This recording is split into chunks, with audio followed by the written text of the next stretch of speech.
Ladies and gentlemen, please welcome former United States Secretary of Housing and Urban Development, Dr. Ben Carson.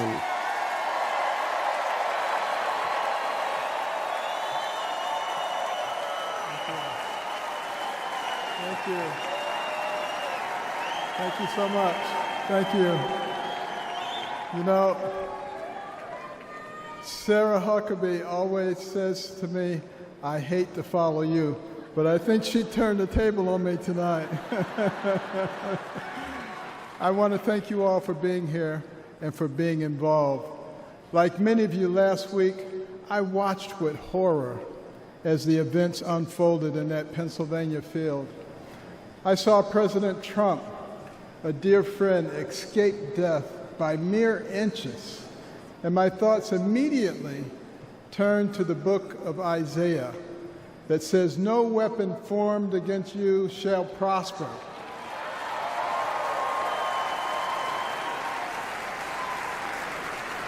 Well, let me tell you the weapons that they used. First, they tried to ruin his reputation, and he's more popular now than ever. And then they tried to bankrupt him, and he's got more money now than he had before.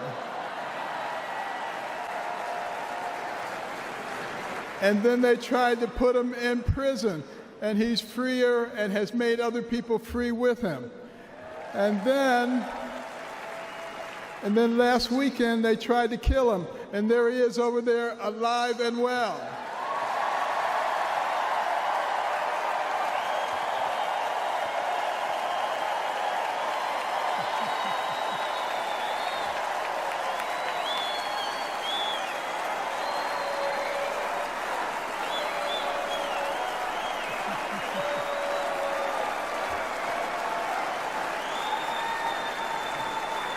You know, I have no doubt that God lowered a shield of protection over President Trump. And I join millions of Americans in thanksgiving for President Trump's safety. And I encourage you to join me in praying each day for his continued protection. You know, our hearts go out to the victims in the audience. Let's also pray for them and their families. These events have brought unusual clarity to the times we are living in. We have all harbored the nagging feeling that everything we love is slipping away. All you have to do is turn on the television.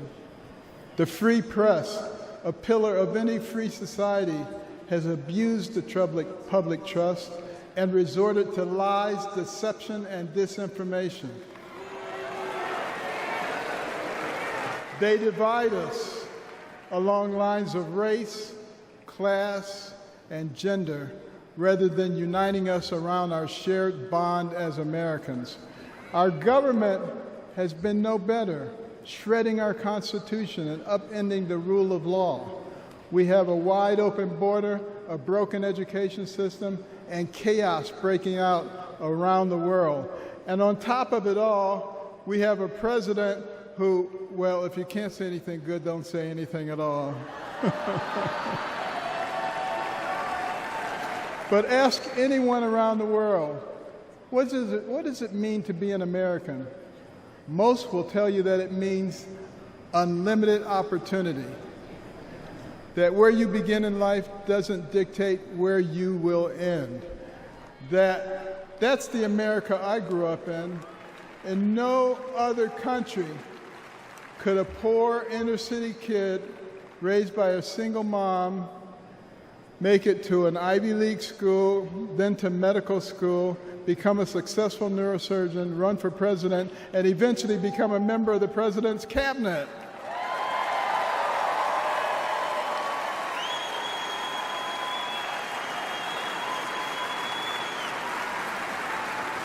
You know, and as a member of his cabinet, I had a chance to work closely with him.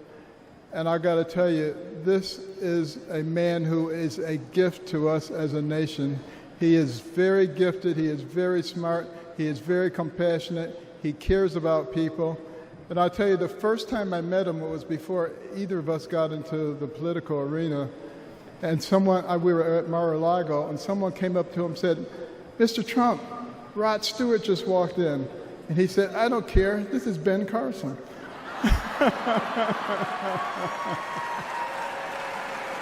But I feel blessed that I've been able to live the American dream. But my story is moving further out of reach in America today. The lessons my mother taught me, like hard work and the value of well-rounded patriotic education and faith in God above all else, are being forced out of the public square. But we're all here today because we know we can bring these things back. By God's grace, we live in a country where the people rule. We have the power to choose the kind of nation we will be and the kind of men and women that will lead us. And today the choice could not be more clear. The most repeated phrase in the Bible is this: "Do not be afraid," or "fear not." It appears 365 times in Scripture, a reminder to live each day with faith, hope, and joy as joyful warriors for Christ.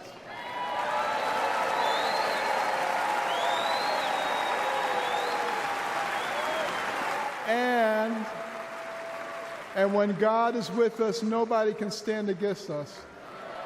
With this assurance from the Almighty, even the face of evil itself cannot shake our resolve.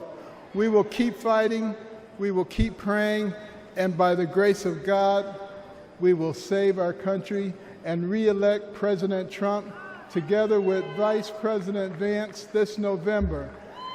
And I want you to remember this. In 1831, Alexis de Tocqueville came to America to study our nation because the Europeans were fascinated. They wanted to know, how could a nation barely 50 years old already compete with them on virtually every level?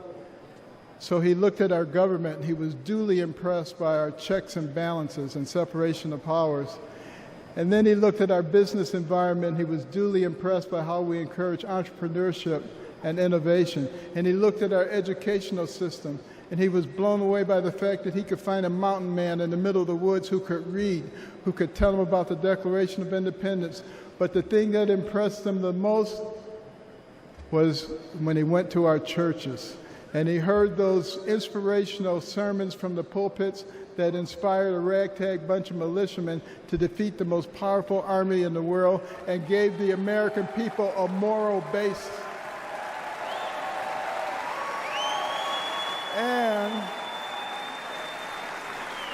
And he concluded his 2-volume set, Democracy in America, with these words. He said, "America is great because America is good.